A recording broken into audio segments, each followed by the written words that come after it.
ചിലരെ വല്ലാതെ പൊക്കിക്കാണിക്കുന്ന അവസ്ഥയൊക്കെ ഈ അടുത്ത കാലത്ത് ഉണ്ടായല്ലോ. അതല്ല എത്ര നാളാ നിൽക്കുക എന്നുള്ളത് നമുക്ക് എല്ലാവർക്കും അറിയാമല്ലോ. എന്തെല്ലാം കാര്യങ്ങൾ നമ്മളിവിടെ കണ്ടതാണ്. അതിനൊക്കെ ആയുസ് വളരെ കുറവാണല്ലോ. ചില മാധ്യമങ്ങൾ അതെല്ലാം മറന്നുപോയി എന്ന് മാത്രം. അത്രയും അതിനകത്തുള്ളൂ. CPIM-ൻ്റെതായ നേതമായ മാർഗത്തിൽ തന്നെയാണ് മുന്നോട്ട് പോകുന്നത്.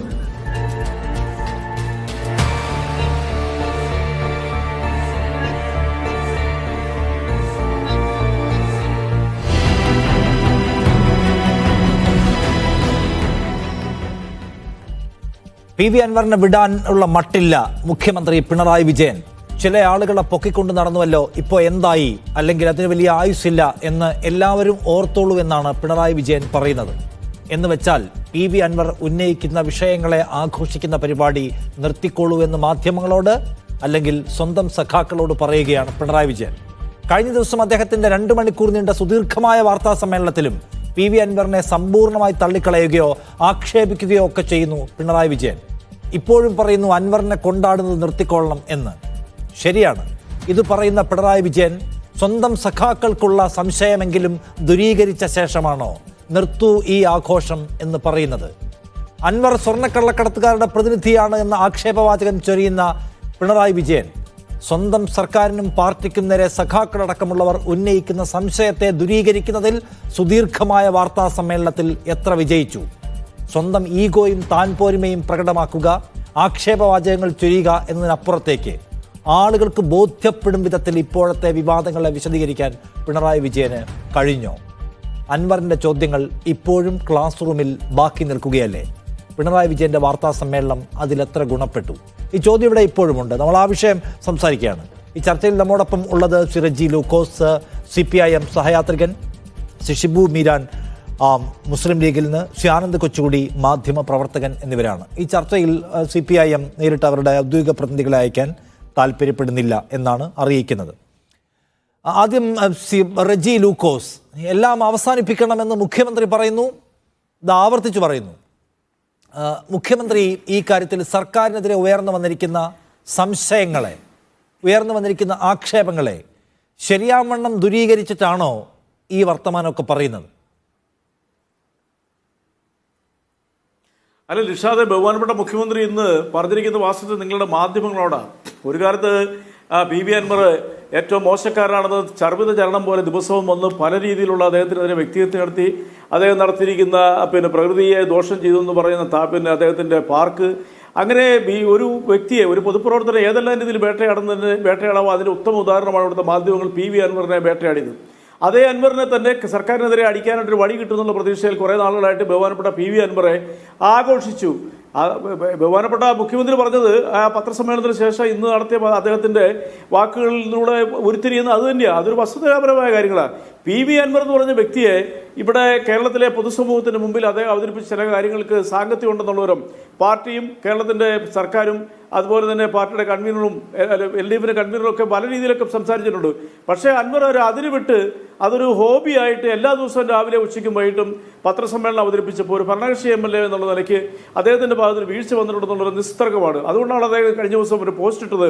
അദ്ദേഹം ക്ഷമ ചോദിച്ചുകൊണ്ട്, സഖാക്കളോട് ക്ഷമ ചോദിച്ചുകൊണ്ട് ഇതോടെ താൻ അവസാനിപ്പിക്കണമെന്നും തൻ്റെ വാക്കുകൾ കുറച്ച് കടന്നുപോയെന്ന് അദ്ദേഹം കൺഫസ് ചെയ്തിരിക്കുന്നു. അത് പാർട്ടിയുടെ സെക്രട്ടേറിയറ്റ് കൂടി അദ്ദേഹത്തിൻ്റെ വന്നുള്ള വീഴ്ച സധൈര്യം വിളിച്ചു പറയുകയും ചെയ്തു. അതിലൂടെ ആ പ്രശ്നം അവിടെ അവതരിപ്പിച്ചു.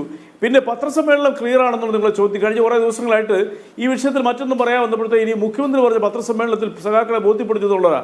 ഞാനും ഒരു സഖാവ് തന്നെയാണ്, പാർട്ടി പ്രവർത്തകരൊക്കെയാണ് ബന്ധപ്പെടുന്നവരെ, ഞങ്ങളെപ്പോലുള്ളവരൊക്കെ. തീർച്ചയായിട്ടും കേരളത്തിലെ CPM എന്ന് പറഞ്ഞ പാർട്ടിയുടെ ഒരു പ്രത്യേകത എന്താ വെച്ചാൽ communist party of India Marxist എന്ന് പറഞ്ഞ പാർട്ടിയാണ് ഏറ്റവും വലുത്.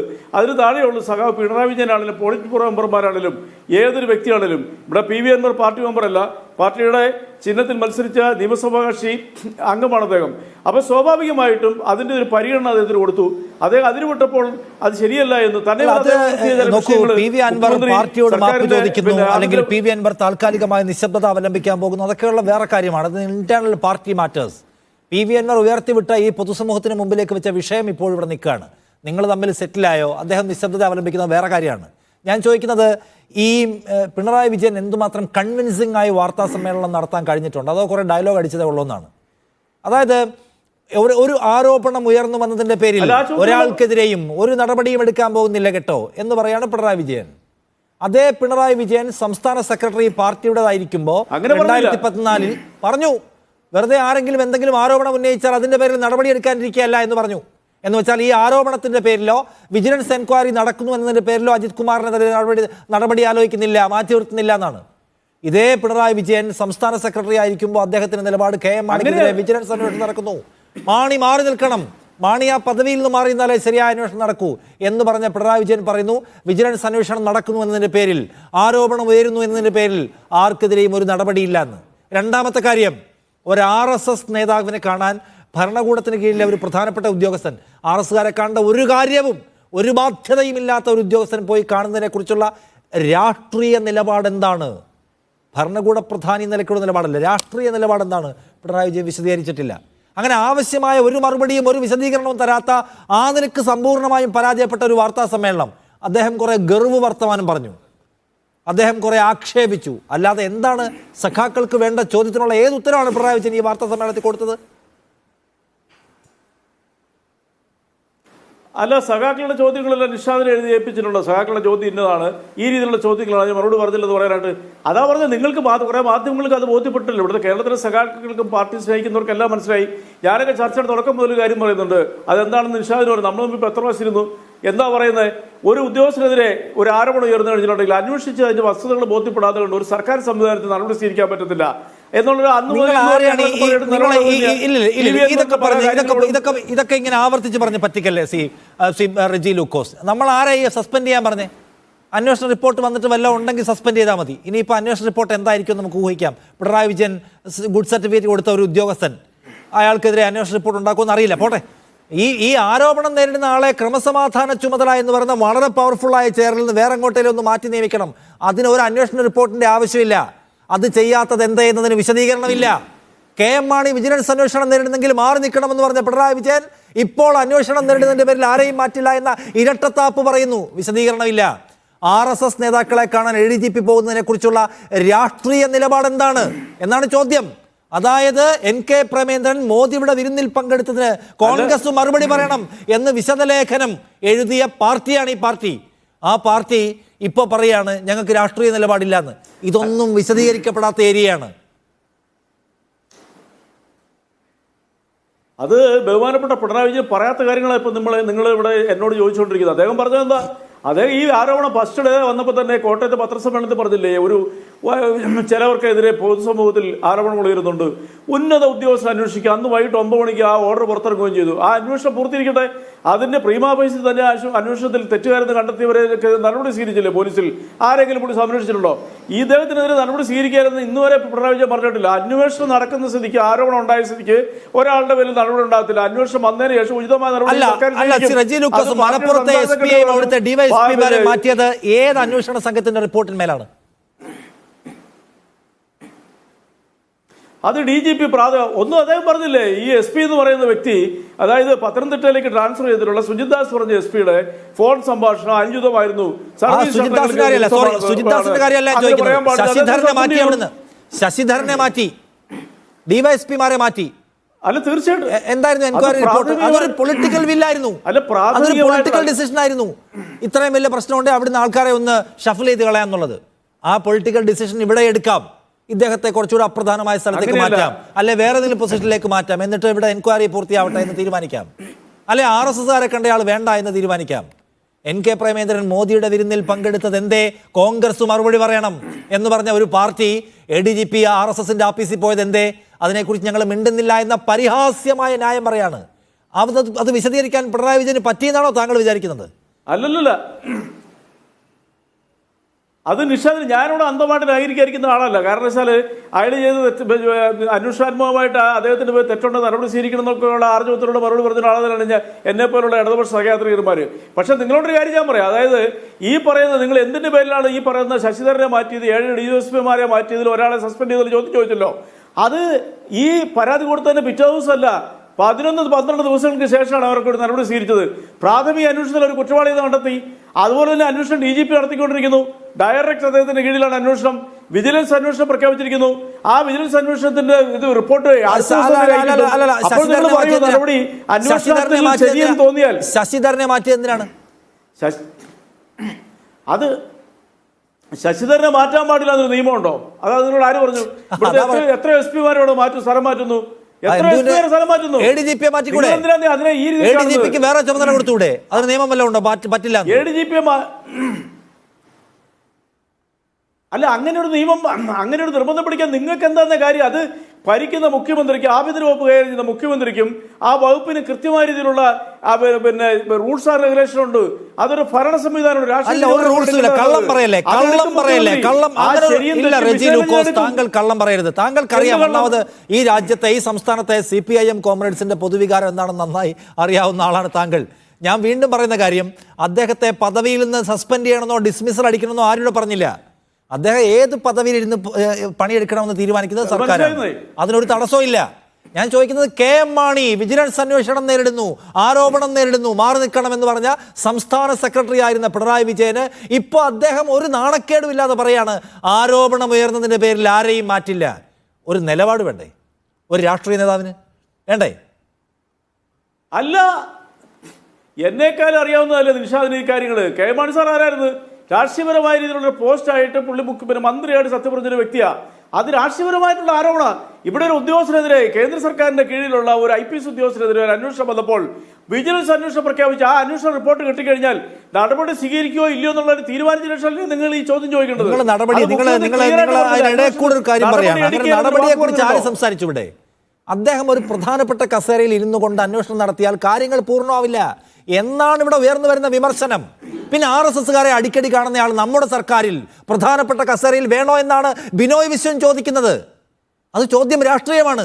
ആ രാഷ്ട്രീയ ചോദ്യത്തിന് രാഷ്ട്രീയമായി മറുപടി പറയാൻ ശേഷിയില്ലാത്ത രാഷ്ട്രീയ ശൂന്യതയുടെ പടുകുഴിയിലാണ് ഈ പാർട്ടി.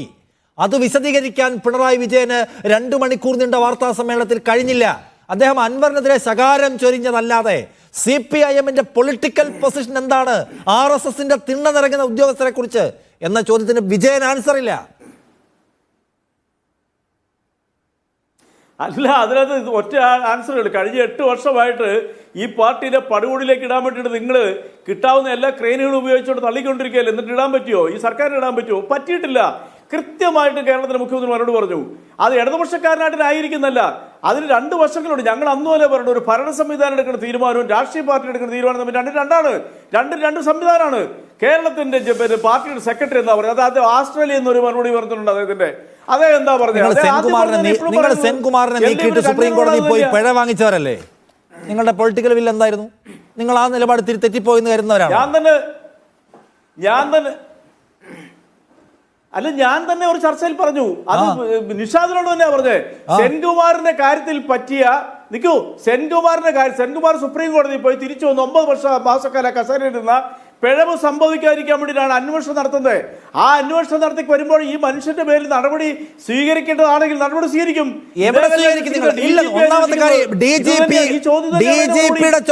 DGPയുടെ ചുമതലയിലേക്ക് വരുന്നതും അവരുടെ മുൻഗണനയുമായി ബന്ധപ്പെട്ട കേസ് വേറെ. ഓരോ ADGPമാർ ഏതൊക്കെ ചുമതല വഹിക്കണമെന്ന് സർക്കാരിന് രാഷ്ട്രീയമായി തീരുമാനിക്കാം. അതിലൊരു റൂൾസും റെഗുലേഷനും തടസ്സമല്ല. പിന്നെ രണ്ടാമത് അന്വേഷണ റിപ്പോർട്ടിന്റെ വലിയ കഥ പറയല്ലേ റെജി ലൂക്കോസ്. അന്വേഷണ റിപ്പോർട്ട് എന്തായിരിക്കണമെന്ന സന്ദേശം പിണറായി വിജയൻ കൊടുത്തു കഴിഞ്ഞു. അതായത് ഈ ആരോപണം ഉന്നയിക്കുന്ന അൻവർ മലപ്പുറംകാരനായ അൻവർ അവിടുത്തെ കള്ളക്കടത്ത് സംഘത്തിന്റെ റെപ്രസെന്റേഷൻ ആണെന്ന് പറയാതെ പറഞ്ഞ് ചാപ്പയടിച്ച് കഴിഞ്ഞു പിണറായി വിജയൻ. നിങ്ങൾ അൻവറിനെയാണോ പറയുന്നതെന്ന് ചോദിച്ചപ്പോൾ ഞാനൊന്നും പറയുന്നില്ല, നിങ്ങൾ തീരുമാനിച്ചോളൂ എന്നാണ് പിണറായി വിജയൻ പറഞ്ഞ മറുപടി. സ്വന്തം MLA അദ്ദേഹം ആ കാര്യത്തിൽ പ്രൊട്ടക്ട് ചെയ്തില്ല. അപ്പോൾ അങ്ങനെ ഇരിക്കെ അൻവർ കൊണ്ടുവന്ന ഈ പരാതി മുഴുവൻ ശരിയാണെന്നുള്ള റിപ്പോർട്ട് ഇവർ കൊണ്ടുവരുന്നതാണോ നിങ്ങൾ ഈ പറയുന്നത്? അന്വേഷണം അട്ടിമറിച്ച് കഴിഞ്ഞു. പിണറായി വിജയന്റെ പ്രസ് മീറ്റിൽ അത് വളരെ പ്രകടമാണ്. അല്ല, അന്വേഷണം അട്ടിമറിച്ചിട്ടുണ്ടെങ്കിൽ ഇതേ പിണറായി വിജയനല്ല 122 DYSPമാർ സഹിതം 122 പോലീസുകാരെ പിരിച്ചുവിട്ടത്. ഏതെങ്കിലും ഒരാൾക്ക് കോടതിയിൽ പോയിട്ട് ഒരു നീതി കിട്ടിയാൽ അവർക്ക് തിരിച്ചു വരാൻ പറ്റിയിട്ടുണ്ടോ? പോലീസ് ഉദ്യോഗസ്ഥന്മാരെ പിരിച്ചുവിടല്ലോ. പാവങ്ങൾക്കൊന്നും RSSന്റെ പിൻബലം ഉണ്ടാവില്ല. പാവപ്പെട്ട ഉദ്യോഗസ്ഥരോ? ഞാൻ പാവപ്പെട്ട താങ്കൾ കോട്സിലാട്ടോ. പാവപ്പെട്ട ഉദ്യോഗസ്ഥരോ അനീതി കാണിച്ച ക്രിമിനൽ പശ്ചാത്തലമുള്ള ഉദ്യോഗസ്ഥരെ ഞാൻ കോട്സിലാണ്. മാങ്ങ മോഷ്ടിച്ച CPO ഒക്കെ പിരിച്ചുവിട്ടിട്ടുണ്ട്. ആ തെറ്റാണ്, പോലീസ് ഒരിക്കലും ചെയ്യാൻ പാടില്ല. പക്ഷേ മാങ്ങ മോഷ്ടിച്ച പോലീസുകാരന് RSS ബന്ധം ഉണ്ടായിരുന്നെങ്കിൽ തൊടില്ലായിരുന്നു അയാളെ, എന്തെങ്കിലും ന്യായം പറഞ്ഞ് പിടിച്ചു നിർത്തിയാനെ. അത് നിങ്ങൾക്ക് തോന്നുന്നല്ലേ? മാങ്ങാ മോഷണം മോഷണമാണ്. മോഷണത്തിന് ഗ്രാവിറ്റിക്ക് ആണ് നിങ്ങൾ പളവ് പോലെ ഇടുന്നത്. മാങ്ങ മോഷ്ടിച്ച ആൾക്ക് ദത്താത്രേയ ഹോസ്പിറ്റലിലെ കാണാൻ പറ്റിയില്ല. മാങ്ങ മോഷ്ടിച്ച ആൾക്ക് ദത്താത്രേയ ഹോസ്പിറ്റലിലെ കാണാൻ പറ്റിയില്ല. അയാൾ ഉണ്ടായിരുന്നേനെ സർവീസിൽ. RSSന്റെ ആൾക്കാരെ പോയി കണ്ടുവരുന്ന ആളെ ഒന്ന് തൊടാനും മാത്രം നിങ്ങൾക്ക് പറ്റില്ല എന്ന് നിങ്ങൾ ആവർത്തിച്ച് തെളിയിച്ചുകൊണ്ടിരിക്കുകയാണ്. ഒരു രാഷ്ട്രീയം പറയണ്ടേ? രാഷ്ട്രീയം ശരി, ഞാനൊന്ന് പറയാം. ഷിബു മീരാൻ ഈ കാര്യത്തിൽ സർക്കാരിനെ അടിക്കാനുള്ള സകല വടിയും ഒടിച്ചു കളഞ്ഞു പിണറായി വിജയൻ എന്ന് തോന്നുന്നുണ്ടോ? എന്ന് വെച്ചാൽ അൻവർ പോലും ഒരു സെക്കൻഡ് റെജി ലൂക്കോസ്, ഞാനൊന്ന് ഈ റൗണ്ട് ഒന്ന് പൂർത്തിയായിക്കോട്ടെ. ഞാനൊന്ന് പറയാം. താങ്കളത് ആ പോയിന്റ് ഹോൾഡ് ചെയ്തോളൂ. ഞാൻ വരുന്നു. ഷിബു മീരാൻ, സർക്കാരിനെ അടിക്കാൻ നിങ്ങൾക്കൊക്കെ ഉണ്ടായിരുന്ന സാധ്യതകളുടെ എല്ലാ വാതിലും പിണറായി വിജയൻ അടച്ചോ? ശ്രീ റജു റുക്കോസിനോട് സംസാരിക്കുമ്പോൾ നിഷാദ് തന്നെ സൂചിപ്പിച്ചു, അങ്ങനെ പിണറായി വിജയനും അൻവറും കൂടി ഒത്തുതീർപ്പാക്കാൻ ഇത് CPMന്റെ ഒരു ആഭ്യന്തര സംഘടനാ വിഷയമല്ല. ഇപ്പം അൻവർ ഒരു പരാതി എഴുതി കൊടുക്കുന്നു. CPMന്റെ സംസ്ഥാന സെക്രട്ടേറിയറ്റ് അൻവറിനോട് താങ്കൾ ഇനിമേൽ നിശബ്ദനാകണേ എന്ന് അഭ്യർത്ഥിക്കുന്നു. ഇന്ന് അൻവർ വന്നിട്ട് എൻ്റെ പാർട്ടി പറഞ്ഞിട്ടുണ്ട് ഇനി അങ്ങോട്ട് ഞാൻ മിണ്ടുന്നില്ല എന്നും പറഞ്ഞാൽ നമുക്ക് തീർപ്പാക്കാൻ കഴിയുന്ന വിഷയങ്ങളാണ്. ഇപ്പോൾ ഒരു അന്വേഷണം പ്രഖ്യാപിച്ചു എന്നാണല്ലോ നിഷാദ് ഇവർ പറയുന്നത്. ആ അന്വേഷണത്തിൻ്റെ ഗതി എന്താവും എന്നതിൻ്റെ സൂചന പിണറായി വിജയൻ്റെ 2 മണിക്കൂർ നീണ്ടു നിന്ന സുദീർഘമായ വാർത്താ സമ്മേളനത്തിലുണ്ട്. അൻവർ ഉന്നയിച്ച ആരോപണങ്ങളിൽ ഏറ്റവും പ്രധാനപ്പെട്ട ഒന്നെന്താണ്, ഇവർ സ്വർണം പൊട്ടിക്കുന്നവരാണ്. സ്വർണം പൊട്ടിച്ചു കൊണ്ടുപോയിട്ട് അത് ഉരുക്കിയെടുക്കുമ്പോൾ 60% ഇവരടിച്ചു മാറ്റുന്നു, 40% മറ്റവർക്ക് വിട്ടുകൊടുക്കുന്നു. ഇതാണല്ലോ അൻവർ ഉന്നയിച്ച ആരോപണങ്ങളിൽ ഏറ്റവും ഗൗരവമുള്ളത്. പിണറായി വിജയൻ്റെ വാർത്താ സമ്മേളനത്തിൽ പിണറായി വിജയൻ പറഞ്ഞൊരു കാര്യം, ഞാൻ ഇതിനെക്കുറിച്ചൊക്കെ അന്വേഷിച്ചു, അതിൽ എനിക്ക് കിട്ടിയ ഒരു വിവരം 1250 ഗ്രാം സ്വർണം പിടിച്ചു, അത് ഉരുക്കിയപ്പോൾ 950 കിട്ടിയുള്ളൂ, ബാക്കിയുള്ളത് അത് തേച്ച് പിടിപ്പിച്ച അടിവസ്ത്രത്തിൻ്റെ ഭാരമായിരുന്നു. പിണറായി വിജയൻ പറഞ്ഞതാണ്. എന്ന് വെച്ചാൽ ഏറ്റവും പ്രധാനപ്പെട്ട ഒരു ആരോപണത്തെ പിണറായി വിജയൻ തന്നെ നേരിട്ട് നിഷേധിച്ചു കഴിഞ്ഞു. ഇനി അങ്ങോട്ട് നടക്കാൻ പോകുന്ന അന്വേഷണത്തിൻ്റെ ഗതി എന്തായിരിക്കും എന്ന ബോധ്യം നമുക്കുണ്ട്. പിണറായി വിജയൻ ആഭ്യന്തരമന്ത്രിയായിരിക്കെ, ADGP Ajith Kumar law and ഓർഡറിലിരിക്കെ ഇപ്പോൾ നടക്കാനിരിക്കുന്ന ഈ അന്വേഷണം പ്രഹസനമായിരിക്കും. നടന്ന ഒരു അന്വേഷണം എൻ്റെ കയ്യിൽ നിന്ന് കിട്ടിയെന്ന് വൈകിട്ട് പിണറായി വിജയൻ പ്രസംഗിക്കുന്നുണ്ടല്ലോ. തൃശ്ശൂർ പൂരത്തെക്കുറിച്ചുള്ള അന്വേഷണം, ആ അന്വേഷണത്തെ സംബന്ധിച്ച് നടക്കുമ്പോൾ തൃശ്ശൂർ പൂരം കലക്കുന്നതിൽ അജിത് കുമാറിന് പങ്കുണ്ട് എന്ന ആരോപണം, അത് അന്വേഷിച്ചതാരാണ്? അജിത് കുമാർ. ആ റിപ്പോർട്ട് കൊടുക്കുന്നതാരാണ്? അജിത് കുമാർ. പൂരം അട്ടിമറിക്കപ്പെട്ടു എന്ന് പിണറായി വിജയൻ സമ്മതിക്കുമ്പോൾ അതൊരു പകല് മുഴുവൻ നീണ്ടു നിന്നൊരു സംഭവമാണ്. ആ സംഭവം നടക്കുമ്പോൾ ഒരു കറുത്ത കുപ്പായം ധരിച്ച് ADGP തൃശ്ശൂർ നഗരത്തിലുണ്ട്. നമ്മളാകെ നടപടിയെടുത്തത് അങ്കിത് അശോകിനെതിരെയാണ്. ഇയാൾക്കെതിരെ ആരോപണം വരുമ്പോൾ ഇയാൾ അന്വേഷിക്കുന്നു. 2ാം ഘട്ടത്തിൽ ഇയാൾക്കെതിരെ ആരോപണം വരുമ്പോൾ ഇയാൾ ലോ ആൻഡ് ഓർഡറിന്റെ തർപ്പത്തിരിക്കുന്നു. അൻവറിന് ചിലപ്പോൾ മതിയായി കാണും, അൻവറിന്റെ ചോദ്യങ്ങൾ അവസാനിച്ചിട്ടുണ്ടാവും. ഇനിമേൽ അൻവർ അനുസരണയുള്ള കുട്ടിയായി പിണറായി വിജയന്റെ ക്ലാസ്സിൽ ഇരിക്കുമായിരിക്കാം. പക്ഷേ കേരളത്തിന്റെ മനസാക്ഷിക്ക് മുന്നിൽ ഉയർന്നു വന്ന ചോദ്യങ്ങൾ ബാക്കിയാണ്. ആ ചോദ്യങ്ങളിൽ ഒരു ചോദ്യത്തിനെങ്കിലും ഉത്തരം പറയാൻ പിണറായി വിജയന് കഴിഞ്ഞിട്ടില്ല എന്ന യാഥാർത്ഥ്യവും ഇവിടെയുണ്ട്. അത് വളരെ കൃത്യമായി കേരളത്തിന് ബോധ്യപ്പെടുന്നുണ്ട്. RSS ബന്ധം വന്നല്ലോ, എന്താ നടപടി? ഇപ്പം ഈ കഴിഞ്ഞ ദിവസം നിഷാദ് ഞാൻ ചൂണ്ടിക്കാണിക്കാം, തോമസ് ഐസക് ഫേസ്ബുക്കിൽ ഇട്ടൊരു പോസ്റ്റ് ഉണ്ട്. എപ്പോഴാണ് പോസ്റ്റ് ഇടുന്നത്? ഇന്ത്യയുടെ ചീഫ് ജസ്റ്റിസ് പകൽ വെളിച്ചത്തിൽ അദ്ദേഹത്തിൻ്റെ വീട്ടിൽ പ്രധാനമന്ത്രി പോകുന്നത് തെറ്റാണോ എന്ന് ചോദിച്ചാൽ തെറ്റാണ് എന്ന് തന്നെയാണ് ഉത്തരം. VHPയുടെ ഒരു പരിപാടിയിൽ റിട്ടയർഡ് ജഡ്ജിമാർ സുപ്രീം കോടതിയിലെയും ഹൈക്കോടതിയിലെയും പങ്കെടുക്കുന്നു. തെറ്റാണോ? തെറ്റ്. ഞങ്ങളും CPMഉം ഒരുമിച്ച് പറയുന്നു. എന്താ തെറ്റ്? ഈ RSSകാർ, ഈ സംഘപരിവാറുകാർ ഇത്തരം സംവിധാനങ്ങളെ ദുരുപയോഗം ചെയ്യാൻ ശ്രമിക്കുന്ന, അതിലേക്ക് കടന്നു കയറാൻ ശ്രമിക്കുന്ന, അതിനെ വരുതിക്ക് നിർത്താനും അവരുടെ അജണ്ട നടപ്പാക്കാനും ശ്രമിക്കുന്നവരാണ്. ആ ആക്ഷേപം ദേശീയ തലത്തിലുള്ള CPM കേരളത്തിൽ വരുമ്പോൾ പറയുന്നു, ഞങ്ങളുടെ ഒരു പോലീസ് ഉദ്യോഗസ്ഥൻ ദത്താത്രേയ ഹോസബലയെ പോയി കണ്ടതിൽ ഞങ്ങൾക്കൊരു കുഴപ്പമില്ല, അതിൻ്റെ പേരിൽ നടപടിയെടുക്കുമെന്ന് നിങ്ങൾ ആരും പ്രതീക്ഷിക്കണ്ട എന്ന് പറയുമ്പോൾ പിണറായി വിജയൻ ക്ലീൻ സർട്ടിഫിക്കറ്റ് കൊടുത്തു കഴിഞ്ഞു. ADGP അജിത് കുമാറിന്റെ ഒരു രോമത്തിൽ തൊടാനുള്ള ധൈര്യം പിണറായി വിജയൻ ഇല്ല എന്ന് നമുക്ക് വീണ്ടും ബോധ്യപ്പെടാണ്. പ്രശ്നം അൻവർ അല്ല, പ്രശ്നം ഈ ചോദ്യങ്ങളാണ്.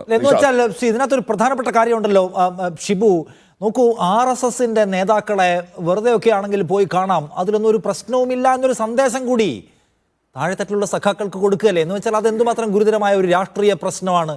RSS അങ്ങനെ ഒരു തീണ്ടാപ്പാട് അകലെയുള്ള സംഘമൊന്നുമല്ല. അത് വേണമെങ്കിൽ വ്യക്തിപരമായിട്ടാണെങ്കിൽ പോയി കാണാം, രാഷ്ട്രീയ ഗൂഢോദ്ദേശം ഉണ്ടാവാൻ പാടില്ല എന്നുവേ ഉള്ളൂ എന്നൊക്കെയുള്ള ഒരു അയഞ്ഞ നിലപാടിലേക്ക് CPM ആ ഒരു സന്ദേശത്തിലേക്ക് പോവുകയാണോ എന്നൊരു ചോദ്യം ഉണ്ടല്ലോ. താഴെത്തട്ടിലെ CPM കേഡർമാർ അത് സ്വീകരിക്കുമെന്ന് ഞാൻ വിചാരിക്കുന്നില്ല നിഷാദ്. CPM ഇത് കാൽക്കുലേറ്റ് ചെയ്യുന്നതിൽ വലിയ അബദ്ധം സംഭവിക്കുന്നുണ്ട്. താഴെത്തട്ടിലുള്ള പാർട്ടി അവരിപ്പോൾ കണ്ണൂരിൽ നമുക്കറിയാലോ, RSSനോട് ഫൈറ്റ് ചെയ്ത് ജീവൻ കൊടുത്ത രക്തസാക്ഷികളില്ലേ കണ്ണൂരിൽ, ആ മനുഷ്യർ ഇതിനെന്ത് സന്ദേശം മനസ്സിലാക്കുക? നാളെ യോഗി ആദിത്യനാഥ് ഉത്തർപ്രദേശ് DGPയെ വിളിച്ച് നേരിട്ട് കാര്യങ്ങൾ കൽപ്പന കൊടുക്കാൻ പോയാൽ, അതല്ലെങ്കിൽ ഉത്തരേന്ത്യയിൽ ഏതെങ്കിലും BJP ഭരിക്കുന്ന ഒരു സ്റ്റേറ്റിൽ അവിടുത്തെ RSSന്റെ നേതാക്കന്മാർ പോലീസിനെ ഡിക്റ്റേറ്റ് ചെയ്യാൻ ആരംഭിച്ചാൽ പിണറായി വിജയൻ CPMന് മിണ്ടാൻ പറ്റുമോ?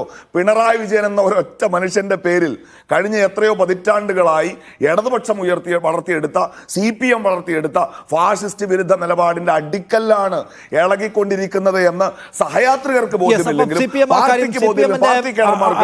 അടിത്തട്ട് മനുഷ്യർ അത് മനസ്സിലാക്കുന്നുണ്ട് എന്നാണ് ശ്രീ ആനന്ദ് കൊച്ചുകുടി.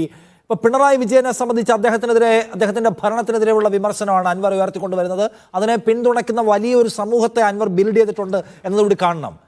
അതിനെ അവസാനിപ്പിക്കുന്നതിൽ പിണറായി വിജയൻ എന്തുമാത്രം സ്ട്രാറ്റജിക്കായി വിൻ ചെയ്തിട്ടുണ്ടെന്നാണ് താങ്കൾക്ക് തോന്നുന്നത്? രണ്ട് കാര്യങ്ങളുണ്ട്. ഒന്ന്, ഭരണത്തിനെതിരെ ഉയർന്നു വരുന്ന പുറത്തു നിന്നുള്ള വിമർശനം.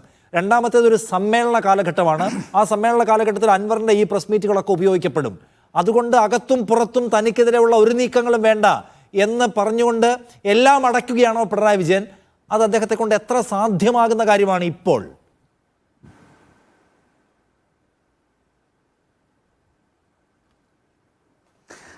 പിണറായി വിജയൻ്റെ പത്രസമ്മേളനം അദ്ദേഹം കഴിഞ്ഞ 8 വർഷമായിട്ട് നടത്തുന്ന പല പത്രസമ്മേളനങ്ങൾ പോലെയും, എന്നാൽ അതിൽ സവിശേഷമായിട്ട് ചില കാര്യങ്ങളുണ്ടായിരുന്നു. പത്രക്കാരോട് ഒരിക്കൽ പോലും ദേഷ്യപ്പെടാതെ അദ്ദേഹം ഉദ്ദേശിച്ച കാര്യങ്ങൾ, അദ്ദേഹം എഴുതിക്കൊണ്ടുവന്ന കുറിപ്പുകൾ ഉൾപ്പെടെ, ചില ചോദ്യങ്ങൾക്ക് പ്രഭാവർമ്മ എഴുതി കൊടുത്ത ഉത്തരങ്ങൾ ഉൾപ്പെടെ അദ്ദേഹം അതുപോലെ തന്നെ വായിക്കുന്നു. അദ്ദേഹം വളരെ പുഞ്ചിരിച്ചുകൊണ്ട് അദ്ദേഹം പല കാര്യങ്ങളും പറയുന്നു.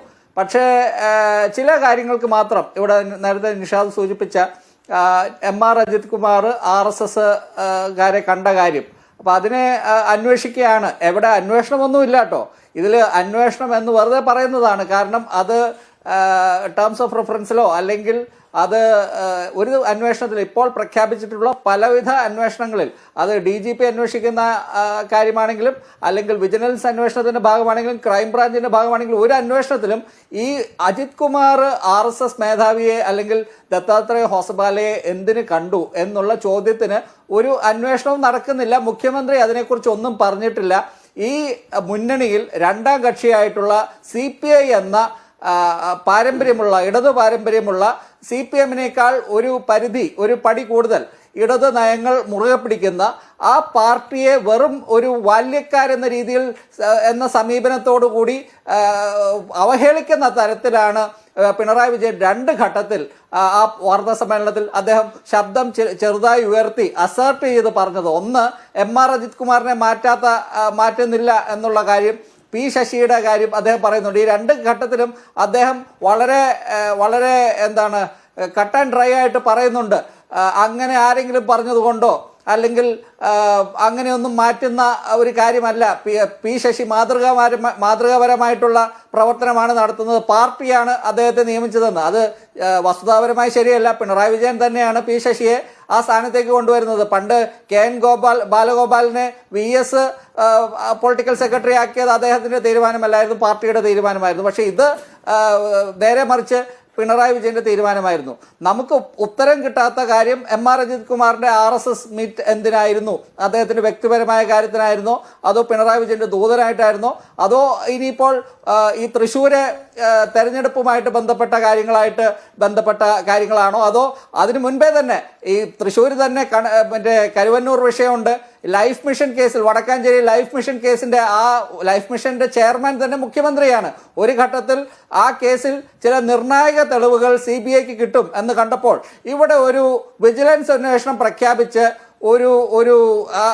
എന്താ പറയുന്നത്, കണ്ണിൽ പൊടിയിടാൻ വേണ്ടി, ആ രേഖകളെല്ലാം തട്ടിയെടുക്കാൻ വേണ്ടി അന്വേഷണം പ്രഖ്യാപിച്ച ചരിത്രവും പാരമ്പര്യവും ഒക്കെ ഉണ്ട് ഇവിടെ മുഖ്യമന്ത്രിക്ക്. അതൊന്നും നമ്മൾ മറക്കരുത്. അപ്പോൾ ഇത് എന്തുമാകാം, പക്ഷേ CPI എന്ന പാർട്ടിയെ പോലും കൺവിൻസ് ചെയ്യാൻ പറ്റാത്ത, CPI എന്ന പാർട്ടിയെ പോലും ഈ കാര്യത്തിൽ അവരെ ഒരു തരത്തിലും ബോധ്യപ്പെടുത്താൻ പറ്റാത്ത ഒരു സമീപനമാണ് മുഖ്യമന്ത്രി എടുത്തിരിക്കുന്നത്. അൻവറിന്റെ കാര്യത്തിലേക്ക് വന്നാൽ, അൻവറിന്റെ കൂടെ പാർട്ടിയുടെ ഒരു വലിയ സംഘം ആൾക്കാരുണ്ട്. അവരെല്ലാം വലിയ നേതാക്കളാകണമെന്നില്ല, അല്ലെങ്കിൽ അവരെല്ലാം ഇപ്പോൾ തന്നെ ഈ യവനികയുടെ തിരശീലയുടെ പുറകിൽ നിന്ന് മുൻപോട്ട് വന്നിരിക്കണമെന്നില്ല. പക്ഷേ അൻവറിന്റെ പിന്നിൽ ആളുകളുണ്ട്, അൻവറിന്റെ പിന്നിൽ സാമ്പത്തിക സ്രോതസ്സുകളുണ്ട്. അൻവറിന്റെ ഒരു ചാനൽ പ്രത്യേകമായിട്ട് പരിഗണന നൽകുന്നുണ്ട്. ആ ചാനലിൽ കൂടി അദ്ദേഹം നിരന്തരം വാർത്താ സമ്മേളനങ്ങളും അദ്ദേഹം ബൈറ്റുകളും കൊടുക്കുന്നുണ്ട്. അദ്ദേഹത്തിന് സൈബർ സി പി എമ്മിന്റെ സൈബർ അണികളിൽ വലിയൊരു ഗണ്യമായിട്ടുള്ള ഈ സൈബർ അണികളുടെ പിന്തുണ അദ്ദേഹത്തിനുണ്ട്. കണ്ണൂരെയും കോഴിക്കോടെയും പാർട്ടി നേതാക്കളുടെ പിന്തുണ അദ്ദേഹത്തിനുണ്ടെന്ന് കേൾക്കുന്നു. ഇന്നലെ ജയരാജൻ സംസ്ഥാന സെക്രട്ടേറിയറ്റിന്റെ തീരുമാനം വളരെ പെട്ടെന്ന് അദ്ദേഹം ഫേസ്ബുക്കിൽ പങ്കുവെക്കുന്നുണ്ട്. അദ്ദേഹത്തിന് നേർക്ക് സംശയത്തിന്റെ കുന്തമുന പലരും പി ജയരാജന്റെ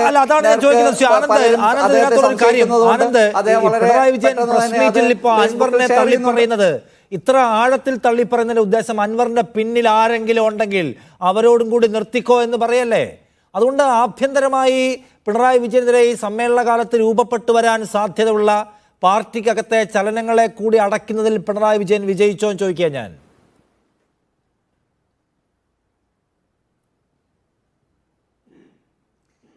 ഇല്ല, പിണറായി വിജയൻ, ഞാൻ അത് തന്നെയാണ് പറയാൻ വന്നത്. അതായത് പിണറായി വിജയന്റെ ഒരു ശൈലി ഉണ്ടല്ലോ, അത് അദ്ദേഹം വളരെ കാലമായിട്ട് വളരെ ഫലപ്രദമായിട്ട് ഒരു സംഘം ഒരു നിശ്ചിത ഒരു തോത് ആൾക്കാരെ അദ്ദേഹത്തിന് കയ്യിലെടുക്കാൻ എപ്പോഴും പറ്റാറുണ്ട്. ഇപ്പോൾ പലപ്പോഴും ഇവിടുത്തെ മാധ്യമങ്ങൾ പോലും സർക്കാരിനെ പ്രതിക്കൂട്ടിൽ നിൽക്കുന്ന ഒരു സന്ദർഭത്തിൽ അദ്ദേഹം ഒരു പത്രസമ്മേളനം വിളിച്ചാൽ പലപ്പോഴും ഞാൻ ഈ രാത്രിയിലെ പ്രൈം ടൈം ചർച്ചകളിൽ ഞാൻ പങ്കെടുക്കാത്ത ദിവസങ്ങളിൽ ഞാൻ കാണുമ്പോൾ ചർച്ചകളിൽ ശ്രദ്ധിക്കാറുണ്ട്. ഈ അവതാരകർ ഉൾപ്പെടെ പാനലിസ്റ്റുകൾ ഉൾപ്പെടെ പിണറായി വിജയൻ പറയുന്നതിനെ വളരെ കാര്യമായിട്ട് അതിനെ പരിഗണിക്കും, അല്ലെങ്കിൽ അതിനെ ഒരു വേദവാക്യമാക്കി എടുക്കുന്ന ഒരു ഘട്ടത്തിലേക്ക് പോകും. പിറ്റേ ദിവസം മനോരമയിലും മാതൃഭൂമിയിലും ഒക്കെ അത് കുറച്ചുകൂടി ഇഴകീറി അതിനെ പുറത്തേക്ക് പല കാര്യങ്ങളും വരുമ്പോഴായിരിക്കാം അത് വീണ്ടും അതിൻ്റെ അകത്ത് ഇങ്ങനെയുള്ള കാര്യങ്ങളുണ്ടല്ലോ, അല്ലെങ്കിൽ എന്തുകൊണ്ടാണ് അവിടെ പത്രക്കാർ തന്നെ പലപ്പോഴും ചോദ്യങ്ങൾ വേണ്ട ചോദ്യങ്ങളൊക്കെ ചോദിക്കാത്തത് എന്ന് വീണ്ടും ഒരു പുനർവിചിന്തനത്തിലേക്ക് പോകുന്നത്. മുഖ്യമന്ത്രി അങ്ങനെ പലരെയും കയ്യിലെടുത്തു. ഇപ്പോൾ CPM-ന്റെ സൈബർ അണികളിൽ തന്നെ അല്ലെങ്കിൽ നേതാക്കളിൽ തന്നെ വലിയൊരു വിഭാഗം കൺഫ്യൂസ്ഡ് ആയിട്ട് നിൽക്കുകയായിരുന്നു. അവരെല്ലാം അൻവർ പറയുന്നതാണ് ശരി എന്ന രീതിയിൽ നിൽക്കുകയായിരുന്നു. അതിൽ കുറച്ച് വിഭാഗത്തെ പിണറായി വിജയൻ കൂടെ നിർത്തുന്നതിൽ അദ്ദേഹം വിജയിച്ചിട്ടുണ്ട്. പക്ഷേ അപ്പോഴും അൻവർ ഉദ്ദേശിച്ച കാര്യങ്ങളെല്ലാം നടന്നിട്ടുണ്ട്.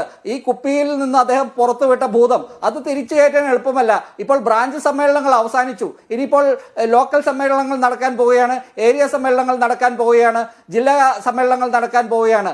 അവിടെയെല്ലാം ഇത് തന്നെയായിരിക്കും ചർച്ച.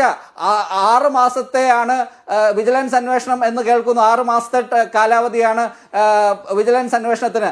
അങ്ങനെയാണെങ്കിൽ അജിത് കുമാർ പെട്ടെന്നൊന്നും അദ്ദേഹത്തിന്റെ സ്ഥാനചലനം ഉണ്ടാകാൻ പോകുന്നില്ല, അല്ലെങ്കിൽ CPI എന്തെങ്കിലും വളരെ കടുപ്പിച്ച നിലപാട്.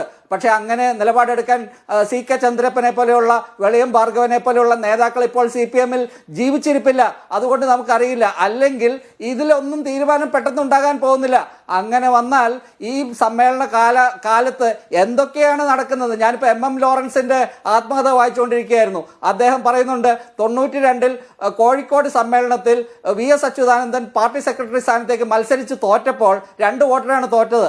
അടുത്ത കൊല്ലം സമ്മേളനത്തിൽ 95-ൽ അദ്ദേഹത്തെയും രവീന്ദ്രനാഥിനെയും തോൽപ്പിക്കാൻ നോക്കി. പക്ഷെ ഓരോ വോട്ടിന്റെ ജയത്തോടെ അവർ സംസ്ഥാന കമ്മിറ്റിയിൽ അവർക്ക് ഇരിക്കാൻ പറ്റി. പക്ഷേ 98-ലായപ്പോൾ 16 പേരെ വെട്ടിനിരത്തി VS അച്യുതാനന്ദന്റെ അന്നത്തെ ആ ഒരു ശൈലി. അത് ഈ 98-ലെ പാലക്കാട് സമ്മേളനം നടക്കുന്നതിന്റെ തലേ ദിവസം അന്നത്തെ സംസ്ഥാന കമ്മിറ്റി കൂടി തീരുമാനിക്കുന്നു, നമുക്ക് ഈ പാനൽ തന്നെ തുടരാം. കുറച്ചുപേരെ ആരോഗ്യ കാരണങ്ങളാൽ മാറ്റി നിർത്തി എന്നിട്ടൊരു പാനൽ ഉണ്ടാക്കുന്നു. പിറ്റേ ദിവസം ഒരു വളരെ പ്ലാൻഡ് ആയിട്ട് 16 പേരെ വെട്ടിനിരത്തുന്നു VS അച്യുതാനന്ദൻ. അതുപോലെ ഈ സമ്മേളന കാലയളവിൽ പിണറായി വിജയൻ ഇപ്പോഴുള്ള ഹോൾഡ്, പാർട്ടിയിലുള്ള ഹോൾഡ് പതുക്കെ ഇല്ലാതാക്കാൻ അൻവറിന്റെ ഈ പത്രസമ്മേളനങ്ങളും അദ്ദേഹം ഇപ്പോൾ അജിത് കുമാർ, ഇപ്പോൾ ഒരു കാര്യം ശരിയാണ്, VD സതീശനാണ് അജിത് കുമാറിന്റെ ഈ RSS ബന്ധത്തെക്കുറിച്ച് പുറത്തു കൊണ്ടുവന്നത്. പക്ഷേ അല്ലാതെ കൊണ്ടുവന്ന കാര്യങ്ങളും ഈ VD സതീശൻ കൊണ്ടുവന്ന കാര്യങ്ങളും അതെല്ലാം ഒരു എന്താണ് പരസ്പര പൂരകങ്ങളാണ്.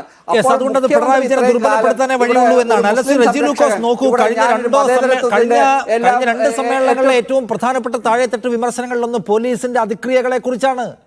കേരളത്തിലെമ്പാടും CPIM-ന്റെ ലോക്കൽ ലീഡേഴ്സിന് പോലീസിന്മേലൊരു കൺട്രോൾ സാധ്യമാകുന്നില്ല, മോണിറ്ററിംഗ് സാധ്യമാകുന്നില്ല. പോലീസ് നമ്മളെ അവമതിക്കുകയാണ്, നമ്മൾ പറഞ്ഞൊരു കാര്യം കേൾക്കുന്നില്ല, നമുക്കൊരു റെസ്പെക്റ്റ് കിട്ടുന്നില്ല. സംഘപരിവാറിന്റെ ആളുകൾക്ക് അതെല്ലാം കിട്ടുന്നുണ്ടെന്നുള്ള വിമർശനം CPM-നകത്ത് സജീവമായി എത്രയോ കാലമായി നിൽക്കുന്ന ഒന്നാണ്. അതല്ലേ അൻവർ പറയുന്നത്? അൻവറിനെ കള്ളക്കടത്തുകാരാന്ന് വിളിച്ചാൽ ആ പ്രശ്നം ഇല്ലാതാകുമോ? അത് പിണറായി വിജയൻ ആലോചിക്കണ്ടേ റജി? അല്ല നിഷാദ്, പാർട്ടി സമ്മേളനങ്ങളിൽ പോലീസിനെ വിമർശിക്കുക എന്ന് മാത്രമല്ല, ഈ സൂര്യതാരമുള്ള ഏത് വിഷയത്തെക്കുറിച്ച് വിമർശിക്കാനോ അനുകൂലിക്കാനോ തുറന്നു പറയാനുള്ള എല്ലാ സ്വാതന്ത്ര്യമുള്ള പാർട്ടിയാണ്. കാരണം എനിക്ക് അനുഭവമുള്ളതുകൊണ്ടാണ് ഞാൻ ഈ പറഞ്ഞത്. ഞാൻ അകലെ നോക്കി കാണുന്ന അതിനകത്ത് ഇരുന്ന് തന്നെ ഇതെല്ലാം കേട്ടിട്ടുള്ള ആളാണ്. അപ്പോൾ അതുകൊണ്ട് പാർട്ടി സമ്മേളനത്തിൽ നടക്കുന്ന കാര്യത്തെക്കുറിച്ച് ഇത്രയ്ക്ക് സ്വാതന്ത്ര്യത്തോടുകൂടി പറയാൻ പറ്റുന്നൊരു പാർട്ടി കേരളത്തിൽ പറയില്ല. ഇവിടെ ഞാൻ നിങ്ങളെല്ലാവരും പറയുന്നത് CPM സഖാക്കളെ പോലീസ് സ്റ്റേഷനിൽ കയറാൻ അനുവദിക്കുന്നില്ല, സഖാക്കൾക്ക് വിഷമാണ്. കേരളത്തിൻ്റെ പോലീസ് കഴിഞ്ഞ 8 വർഷം കൊണ്ട്, നേരത്തെ നല്ലതല്ലായിരുന്നു ഞാൻ പറഞ്ഞത്, നല്ല പോലീസ് തന്നെയാണ്. അത് കോടിയേരി ബാലകൃഷ്ണൻ്റെ കാലഘട്ടത്തിൽ അത് ആനന്ദ് കൊച്ചുടിക്കും എൻ്റെ പ്രിയപ്പെട്ട സുഹൃത്ത് ഷിബു വീരാനൊക്കെ അറിയാം. ഇന്ന് കേരളത്തിൻ്റെ ഏത് പോലീസ് സ്റ്റേഷനിൽ ഏത് പാർട്ടി പ്രവർത്തനം ചെയ്താലും അത് ഇന്ന രാഷ്ട്രീയക്കാരെന്നല്ല, എത്ര മാന്യമായിട്ടാണ് അവർ ഇടപെടുന്നത്. പോലീസിനെ നിങ്ങളിങ്ങനെ തെറ്റിദ്ധരിപ്പിക്കുക. അത് ആ ഒരു മാറ്റം കൊണ്ടുവന്നത് ക്രിമിനൽ ആയിട്ടുള്ള പോലീസുകാരുടെ ലോക്കൽ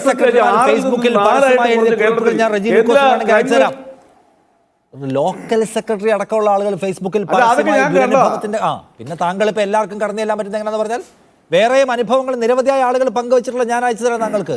മലപ്പുറം ജില്ലയിൽ മാത്രം പോലീസ് പെരുമാറിയ സുജിത് ദാസിന്റെ കഥ മലപ്പുറത്ത് അന്വേഷിച്ചാൽ താങ്കൾക്ക് മനസ്സിലാവും. അതുകൊണ്ട് എല്ലാവർക്കും കാര്യം ചെല്ലാൻ തക്കവണ്ണം നീതിന്യായത്തിന്റെ മഹാകവാടമായി പോലീസ് സ്റ്റേഷനുകൾ ഇതാ തുറന്നു മറന്നു കിടക്കുന്നു എന്നൊക്കെ കേരളത്തോട് പറയല്ലേ റജി ലൂക്കോസ്? കേരളത്തിനോട് പറയും, അത് ശക്തിയുക്തം പറയും. കാരണം എക്സംഷൻസ് ആർ ദയർ.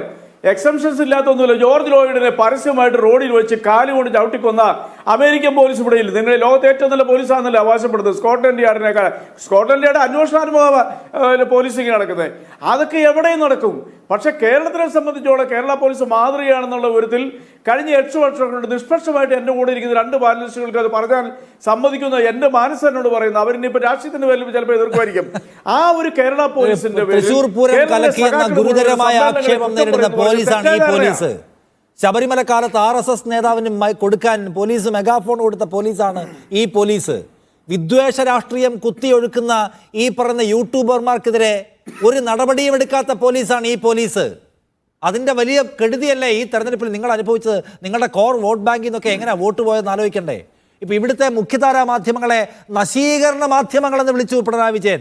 നിയമ നടപടി എടുക്കും തെറ്റായ വാർത്ത കൊടുത്താലെന്ന് പറഞ്ഞു. ഓക്കെ, കൊടുത്തോളൂ. തെറ്റുണ്ടെങ്കിൽ പിണറായി വിജയന് ശകാരിക്കാനുള്ള അവകാശമൊക്കെ ഉണ്ട് എല്ലാവരെയും പോലെ. പക്ഷെ പിണറായി വിജയൻ ഇവിടുത്തെ ഈ വിഷ യൂട്യൂബർമാരെ കുറിച്ചുള്ള ചോദ്യത്തിന് ഇങ്ങനെ ഒരു ആവേശ മറുപടി പറഞ്ഞ് താങ്കൾ കേട്ടിട്ടുണ്ടോ? കഴിഞ്ഞ നവകേരള മാർച്ചിന്റെ സമയത്തല്ല, നവകേരള സദസ്സിന്റെ സമയത്ത് കൊച്ചിയിലെ ഒരു ചാനലിന്റെ ലേഖികയ്ക്കെതിരെ കേസെടുത്തു. അത് ചോദിച്ചപ്പോൾ MV ഗോവിന്ദൻ പറഞ്ഞത് തോന്നിയാസം കാണിച്ചാൽ ഇനിയും കേസെടുക്കുന്നതാണ്.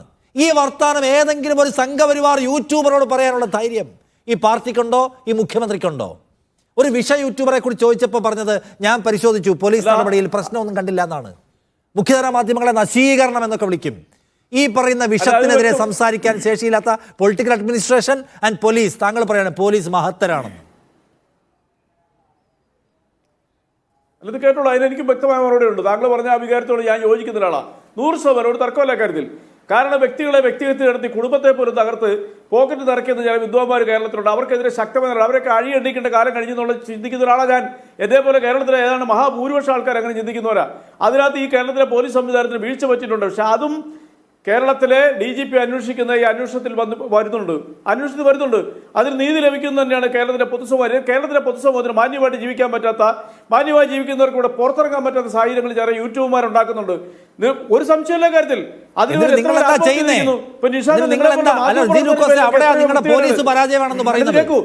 അവിടെ ആ പോലീസ് പരാജയമാണെന്ന് പറയുന്നത് മുഖ്യമന്ത്രിയുമായി ബന്ധപ്പെട്ട എന്തെങ്കിലും സംഗതി ഉണ്ടെങ്കിൽ കേസെടുക്കുമല്ലോ. ഈ ഇവിടുത്തെ നമ്മുടെ സെക്യുലർ ഘടനയെ തകർക്കുന്ന പണിയെടുക്കുന്ന സംഘപരിവാറിന്റെ പൈസ വാങ്ങിച്ച് ഈ കേരളത്തെ തകർക്കുന്നവന്മാർക്കെതിരെ എന്താ നിങ്ങൾ ചെയ്യുന്നത്? എന്താ നിങ്ങളുടെ പോലീസ് ചെയ്യുന്നത്? ഇവിടുത്തെ ചാനലുകളെ ചീത്ത വിളിക്കാൻ കാണിക്കുന്ന ആവേശം അവർക്കെതിരെ പറയാനോ നടപടി എടുക്കാനോ ഈ സർക്കാരിനുണ്ടോ?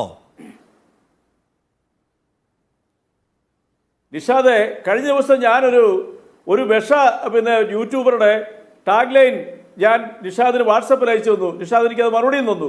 It's A wonderful reply. ഞാൻ അയച്ചു തന്നവനെ ഓർക്കുന്നുണ്ടോ ആ കാര്യം? ഇത് കണ്ടിട്ട് മാറി നിൽക്കാമായിരുന്നു. അത് ഒരിക്കലും ഒരു മാധ്യമ നിൽക്കൂ, നമ്മളൊന്നും അതിനോട് യോജിക്കത്തില്ല 1% പോലും. കാരണം ഈ ഭൂമി ജീവിക്കാൻ എല്ലാവർക്കും അവകാശമുണ്ട്. അവന്റെ പേഴ്സണാലിറ്റിയെ ചോദ്യം ചെയ്ത നിരപരാധികളെ പറ്റി വേട്ടയാടി പോക്കറ്റ് വീർപ്പിക്കുന്നവന്മാരോട് 1% പോലും ചോദിക്കാൻ പറ്റില്ല. അതിനിപ്പോൾ ഇടതുപക്ഷമല്ല ആര് ഭരിച്ചാലും ആ കാര്യത്തിൽ ഒരു തർക്കമല്ല. കാര്യത്തിൽ ആർക്കും ആരെക്കുറിച്ച് എന്തും പറയുക. കേരളത്തിൽ ആത്മഹത്യകൾ കൂടുന്നതിന് എന്താണെന്ന് ചോദിച്ചിട്ടുണ്ട്. ഒരുപക്ഷെ ഇതായിരിക്കും കാരണം. എത്രയോ കുഞ്ഞുങ്ങളുടെ വിവാഹം നടക്കാതെയുണ്ട് മാതാപിതാക്കളെ അധിക്ഷേപിച്ചതിന്റെ പേരിൽ. ഇവരുടെയൊക്കെ പോക്കറ്റ് വീർപ്പിക്കാൻ വേണ്ടി അത് ശക്തമായ നടപടി സ്വീകരിക്കണം. അതിലെനിക്കൊരു വിട്ടുവീഴ്ചയില്ല. ഇപ്പൊ നിങ്ങളുടെ മാധ്യമത്തെക്കുറിച്ച് തന്നെ ഇവിടെ ചിലർ പറയുന്നത് കേട്ട് കഴിഞ്ഞാൽ അറപ്പ് തോന്നുന്നു. അറപ്പ്. മാധ്യമ പ്രവർത്തകർക്ക് പ്രവർത്തിക്കാൻ സ്വാതന്ത്ര്യം ഇല്ലാത്ത രീതിയിൽ അതിനൊക്കെ സ്വാതന്ത്ര്യം കിട്ടുന്ന കേരളത്തിലായതുകൊണ്ടല്ലേ. ഇപ്പൊ UP പോലീസിലാണെങ്കിൽ ഇവരുടെ നാവ് പൊങ്ങുമോ? പിടിച്ചകത്തിടും. ഒരുപക്ഷെ പുറലോകം കാണത്തില്ല. കേരളത്തിലുള്ള പോലീസിന്റെയും കേരളത്തിലെ ആഭ്യന്തര വകുപ്പിന്റെയും ജനാധിപത്യ ബോധം കൊണ്ടാണ് ഇവര് ഈ രീതിയിൽ വിളയാടുന്നത്. അത് നിയമ നടപടി സ്വീകരിച്ചേ പറ്റൂ. ഒരു തർക്കമല്ല. യാതൊരു സംശയം. ഇപ്പൊ ഇത് കേട്ടോണ്ട് നാളെ ഒരു പക്ഷേ എനിക്ക് നിഷാദിനെതിരെ വ്യക്തിഗതമായിട്ട് വരും. ഒരു തർക്കമില്ല. ആ അവസ്ഥയിലേക്ക് കേരളം മാറി. അതിന് പരിഹാരം ഉണ്ടായേ പറ്റൂ. അവരെയൊക്കെ സംരക്ഷിക്കുന്ന ഏത് പോലീസ് ഉദ്യോഗസ്ഥരാണെങ്കിലും ടെർമിനേറ്റ് ചെയ്യണമെന്നാണ് ഞാൻ പറയുന്നത്. കാരണം കേരളം വിഷലിപ്തമായ ഇവിടെ ഏതെല്ലാം ഞാൻ താങ്കളുടെ വികാരം മനസ്സിലാക്കുന്നു. പക്ഷെ അങ്ങനെ ഒരു രാഷ്ട്രീയ നയം എടുക്കേണ്ട അത്യാവശ്യമുള്ളതാണ്. പക്ഷെ എന്ത് ചെയ്യാം, നിർഭാഗ്യവശാൽ പിണറായി വിജയനായി പോയി നമ്മുടെ ആഭ്യന്തരമന്ത്രി. ചർച്ചയിലേക്ക് വീണ്ടും ഷിബു മീരാൻ. ഇതിനകത്ത് പിണറായി വിജയൻ ഈ റജി ഒറ്റ കാര്യം, ഇപ്പൊ ഈ ചർച്ചയിൽ പങ്കെടുക്കുന്ന എന്റെ പ്രിയപ്പെട്ട സുഹൃത്തു ഷിബു മീരാന്റെ പാർട്ടിയിലെ താരതമ്യേന ചെറുപ്പമായ കേരളത്തിൽ ഞാൻ കണ്ടിരിക്കുന്ന രാഷ്ട്രീയ പ്രസ്ഥാനക്ക് ഏത് രാഷ്ട്രീയത്തിലെടുത്താലും വളരെ മാന്യനായ മനുഷ്യനെ കുറിച്ച് ഇന്നൊരു യൂട്യൂബിനകത്ത് വളരെ മോശമായ രീതിയിൽ യൂട്യൂബ് ഇറക്കിയിട്ടുണ്ട്, ഒരാളെ ഇറക്കിയിട്ടുണ്ട്. അതൊന്നും പറയാതെ വേണ്ടി ചർച്ച പൂർത്തിയായി. ഇനി നിങ്ങൾക്ക് തുടരാം. യെസ് അതിനെല്ലാം കൂടെ നിയന്ത്രിക്കാനാണ് നമ്മുടെ അഭയകേന്ദ്രം നിലയ്ക്ക് സർക്കാരുടെ ഉള്ളത്. നമ്മൾ ആ സർക്കാരോടാണ് ചോദിച്ചുകൊണ്ടേയിരിക്കുന്നത് ഈ വിഷവിത്തുകൾക്കെതിരെ എന്ത് ചെയ്യുന്നു എന്ന്. അല്ല ഷിബു മീരാൻ, ഇവിടെ സർക്കാരിനെ പിടിക്കണ്ട, അതൊക്കെ സർക്കാരിനെ പിടിക്കണ്ട. ഞാൻ പറയാം, സർക്കാരിനെ പിടിക്കേണ്ട കാര്യമില്ല. അത് മനുഷ്യർക്കെതിരെ അവർക്കെതിരെ വ്യക്തിഹത്യ നടത്തുക, ആളുകൾക്കിടെ മതപരമായ ഭിന്നത ഉണ്ടാക്കുക, കാണാൻ പറ്റുള്ളൂ. ഇത് മാധ്യമമൊന്നും അല്ലെന്ന്. യെസ്, ഇത് മാധ്യമമാണ്. ശരി ഇത് കേൾക്കൂ. ശരി ഞാൻ ഇതിനകത്ത് പിണറായി വിജയൻ ഇത് മൊത്തത്തിൽ അടയ്ക്കാനുള്ള ശ്രമമാണ്. എന്ന് വെച്ചാൽ ഈ സംഗതി ഇവിടെ ഇല്ല എന്നാണ്. തെറ്റായ കാര്യങ്ങൾ പ്രചരിപ്പിക്കുന്നു. പോലീസ് നന്നായി പ്രവർത്തിക്കുകയാണ്, മാതൃകാപരമായ പോലീസാണ്, പോലീസിന്റെ മനോവീര്യം പ്രധാനമാണ്, ഉന്നയിക്കുന്ന ആൾ കുഴപ്പക്കാരനാണ്. അങ്ങനെ ഇത് പൂർണ്ണമായി അടയ്ക്കാനാണ് പിണറായി വിജയൻ ശ്രമിക്കുന്നത്. പാർട്ടിക്കും ഏതാണ്ട് അതിൻ്റെ കൂടെ നിന്നേ മതിയാവൂ എന്ന ഒരു ഗതികെട്ട സാഹചര്യമുണ്ട്. പക്ഷേ ഇതൊരു ഇഷ്യൂസ് വളരെ സീരിയസ് ആണ്. ഇത് ആര് ടേക്കപ്പ് ചെയ്യും ഇനി അങ്ങോട്ട്? ഷിബു, ഞാനത് വിശദീകരിക്കാം നിഷാദ്. ഈ ചർച്ചയിൽ കുറേ കാര്യങ്ങൾ, ഇപ്പോൾ കേരളത്തിലെ പോലീസിങ്ങിനെ കുറിച്ച് പറഞ്ഞല്ലോ, അദ്ദേഹം ഉപയോഗിച്ച ഉദാഹരണം റജി ലൂക്കോസ് പറഞ്ഞത് ശരിയാണ്. അമേരിക്കയിലെ ഒരു കറുത്ത വർഗ്ഗക്കാരൻ, അദ്ദേഹം മരിച്ചപ്പോൾ ഐക്കോൺ ബ്രത്ത് എന്നാണ് പറഞ്ഞത്. നമ്മൾ ഈ കേരളത്തിലേക്ക് വന്നാൽ വാളയാറിൽ 2 പെൺകുട്ടികൾ, മൂത്ത ചേച്ചി ഈ മാസം, അതിൻ്റെ ദൃക്സാക്ഷിയായ ഇളയ പെൺകുട്ടി 2ാമത്തെ മാസം ഒരു കയറിൽ പെടഞ്ഞു മരിച്ചു. അവരും ശ്വാസം കിട്ടുന്നില്ല എന്ന് കരഞ്ഞിട്ടുണ്ടാവും. പ്രതികൾ രക്ഷപ്പെട്ടു പോയി. പിണറായി വിജയൻ്റെ കേരളത്തിലായിരുന്നു. വണ്ടിപ്പെരിയാറിൽ 6 വയസ്സുള്ള ഒരു പെൺകുട്ടിയെ ഉപദ്രവിച്ചു. ബോധം പോയപ്പോൾ, ബോധം തിരിച്ചു വന്നപ്പോൾ കയറിൽ അവൻ്റെ ലുങ്കിമുട്ടോ മറ്റോ ഇട്ട് കുരുക്കി കൊലപ്പെടുത്തി. ശ്വാസം കിട്ടാതെ പെടഞ്ഞു മരിച്ചതാണ്. പ്രതികൾ രക്ഷപ്പെട്ടു പോയി. ഒരു പണ്ഡിതൻ അദ്ദേഹത്തിൻ്റെ ജോലിസ്ഥലത്ത് ഒരു പള്ളിയിൽ കിടന്നുറങ്ങുമ്പോൾ പള്ളിയുടെ വാതിലും ചവിട്ടി തുറന്നു വന്ന് കഴുത്തറുത്ത് കൊലപ്പെടുത്തി. പ്രതികൾ പിണറായി വിജയൻ്റെ കേരളത്തിൽ ശിക്ഷിക്കപ്പെട്ടില്ല, രക്ഷപ്പെട്ടു പോയി. അങ്ങനെയുള്ളൊരു കേരളത്തിൽ ഇരുന്നിട്ടാണ് നമ്മൾ ഈ പോലീസിൻ്റെ മനോവീര്യത്തെക്കുറിച്ച് കേരളത്തിൻ്റെ മുഖ്യമന്ത്രി പറയുന്നത് കേൾക്കുന്നത് എന്ന് ഓർക്കണം. പോലീസിൻ്റെ മനോവീര്യം ഞാൻ ചോദിക്കട്ടെ പ്രിയപ്പെട്ടവർ, ഇന്ന് നമ്മളിപ്പോൾ കണ്ടല്ലോ MM ലോറൻസ്, അദ്ദേഹം എടപ്പള്ളി പോലീസ് സ്റ്റേഷൻ ആക്രമണ കേസിലെ പ്രതിയായിരുന്നു പണ്ട്. നമ്മൾ ഓർക്കണം, എന്തിനാ പോലീസ് സ്റ്റേഷൻ ആക്രമിച്ചത്? പോലീസ് ഭരണകൂടത്തിൻ്റെ മർദ്ദനോപകരണമാണ് എന്ന് ചിന്തിച്ച് നടന്നിരുന്ന ഒരു കമ്മ്യൂണിസ്റ്റ് നേതാവിൻ്റെ ഭൗതിക ശരീരത്തെ ചൊല്ലി തർക്കമുണ്ടായ ദിവസം അന്നാണ് പോലീസിൻ്റെ മനോവീര്യമാണ് ഒരു ഇടതുപക്ഷ ഗവൺമെൻറ്റിൻ്റെ പരിഗണന എന്ന് നിങ്ങൾ പറയുമ്പോൾ ഈ അജണ്ടകൾ തലകീഴായി മറിക്കപ്പെട്ടു എന്ന ബോധ്യം നമുക്കുണ്ടാവണം. നശീകരണ മാധ്യമത്തെ പ്രവർത്തനത്തെ കുറിച്ച് പറഞ്ഞല്ലോ, ഇവിടെ കുറേ ആളുകൾ ഇത് ചെയ്യുന്നുണ്ട്. ഒരു ക്യാമറയും സെറ്റ് ചെയ്ത് ഇതുപോലെ ടേബിൾ ഇട്ട് ഒരു കോട്ടും ഇട്ടിരുന്ന് വായിൽ തോന്നിയതുപോലെ വിളിച്ചു പറയുന്ന ഒരാളുണ്ടായിരുന്നല്ലോ. വയർലെസ് ചോർത്തി എന്ന ആരോപണം വന്നില്ലേ? അന്വേഷിച്ചിട്ട് എന്താ ഗതി ഉണ്ടായത്? അൻവർ പറയുന്നുണ്ടല്ലോ, ഞാൻ ഉള്ള സ്ഥലം എൻ്റെ ആളുകൾ വെച്ച് അന്വേഷിച്ച് പിന്നെ കണ്ടുപിടിച്ച് കൊടുത്തിട്ട് കേരള പോലീസ് രഹസ്യവിവരം കൊടുത്തിട്ട് അയാൾ രക്ഷപ്പെട്ടു പോയി എന്നാണ്. ഇതാണ് നശീകരണ മാധ്യമ പ്രവർത്തനം എന്ന് പറയുന്നത്. അല്ല, പ്രധാനപ്പെട്ട സംഗതികൾ വാർത്തയാക്കുന്നതോ അത് ചർച്ച ചെയ്യുന്നതോ എങ്ങനെയാണ് നശീകരണ മാധ്യമ പ്രവർത്തനമാകുക? ഇവിടെ ഒരു ഇത്രയും വലിയ സംഭവം ഉണ്ടായാൽ കേരളത്തിലെ മാധ്യമങ്ങൾ ചർച്ച ചെയ്യണ്ടേ? നമ്മളെ പോലെയുള്ളവർ അതിനകത്ത് അഭിപ്രായം പറയില്ല. അതല്ലേ ജനാധിപത്യം എന്ന് പറയുന്നത്. ഇന്നിപ്പോൾ ദേശാഭിമാനിയിൽ ഒരാളെ സസ്പെൻഡ് ചെയ്തല്ലോ, AV അനിൽകുമാർ. എന്തിനാ സസ്പെൻഡ് ചെയ്തത്? കവിയൂർ പൊന്നമ്മ മരിച്ചപ്പോൾ ഈ വിദ്വാൻ മോഹൻലാലിൻ്റെതാണെന്ന് പറഞ്ഞ് സ്വന്തം പേരിൽ ഒരു ലേഖനം അങ്ങോട്ട് എഴുതി വെച്ചു. അങ്ങനെ ഇന്ന് ദേശാഭിമാനിൽ നിന്ന് ഒരാളെ സസ്പെൻഡ് ചെയ്ത വാർത്ത മീഡിയ വൺ തന്നെയാണ് അത് റിപ്പോർട്ട് ചെയ്തത്. ഇതൊക്കെയാണ് നശീകരണ മാധ്യമ പ്രവർത്തനം. അല്ലാതെ RSSകാരെ പോയിട്ട് സംസ്ഥാന പോലീസിന്റെ ഒരു ഉദ്യോഗസ്ഥൻ കണ്ടു എന്ന് പറയുമ്പോഴോ ഭരണകക്ഷിയായിട്ടുള്ള MLA ഇവർക്ക് സ്വർണ്ണക്കടത്തായിട്ട് ബന്ധമുണ്ടെന്ന് പറയുമ്പോൾ അത് ചർച്ച ചെയ്യാനല്ലെങ്കിൽ പിന്നെ എന്തിനാ ഇവിടെ മാധ്യമങ്ങൾ? എന്തിനാ ഈ മാധ്യമങ്ങളുടെ മെക്കിട്ട് കയറുന്നത്? ഈ ചർച്ച അവസാനിപ്പിക്കണമെങ്കിൽ ഇത് തിരുത്തണം. ഇത് തിരുത്താനുള്ള കരുത്ത് പിണറായി വിജയൻ ഇല്ല എന്നതാണ് മൗലികമായി ഇവിടെയുള്ള പ്രശ്നം. യഥാർത്ഥത്തിൽ അദ്ദേഹം കേരളത്തിൻ്റെ പോലീസിനെ മാരാർജി ഭവനിലേക്ക് വിട്ടുകൊടുത്തിരിക്കുന്നു. AKG ഭവൻ അതിൻ്റെ മേലിൽ ഒരു കൺട്രോളും ഇല്ല എന്ന യാഥാർത്ഥ്യം ഇവിടെ ഉണ്ട്. അതാണ് അൻവർ പറഞ്ഞത്. അതാണ് ഇവിടെ താഴെത്തട്ടിലുള്ള പാർട്ടി സഖാക്കൾ പറഞ്ഞുകൊണ്ടിരിക്കുന്നത്. ആനന്ദ് കൊച്ചുകൂടി, ഇതിനകത്ത് ഒരു അന്വേഷണവുമില്ല, ശശി മാതൃകാപരമായ പ്രവർത്തനം നടത്തുന്നയാളെന്നാണ് പിണറായി വിജയൻ പറഞ്ഞത്. പക്ഷെ പാർട്ടിയുടെ മുമ്പിൽ വരുന്ന പാർട്ടി റിലേറ്റഡ് സംഗതികൾ അന്വേഷിക്കും എന്ന് പറയുന്നുണ്ടല്ലോ. അത് അന്വേഷിക്കാതെ പോകാൻ കഴിയില്ല എന്ന ഗ്രൗണ്ട് റിയാലിറ്റി മനസ്സിലാക്കിക്കൊണ്ടുള്ള, സമ്മർദ്ദം മനസ്സിലാക്കിക്കൊണ്ടുള്ള പാർട്ടിയുടെ ഒരു ശരിയായ നിലപാടാണോ, അതോ അൻവറിൻ്റെ ഇഷ്യൂവിനെ ടാക്കിൾ ചെയ്യാനുള്ള കേവലമായ വാചകങ്ങൾ മാത്രമാണോ? പിണറായി വിജയൻ അപ്പുറം പോകാനുള്ള ശേഷി ആ പാർട്ടിക്കില്ലേ ഇപ്പോൾ?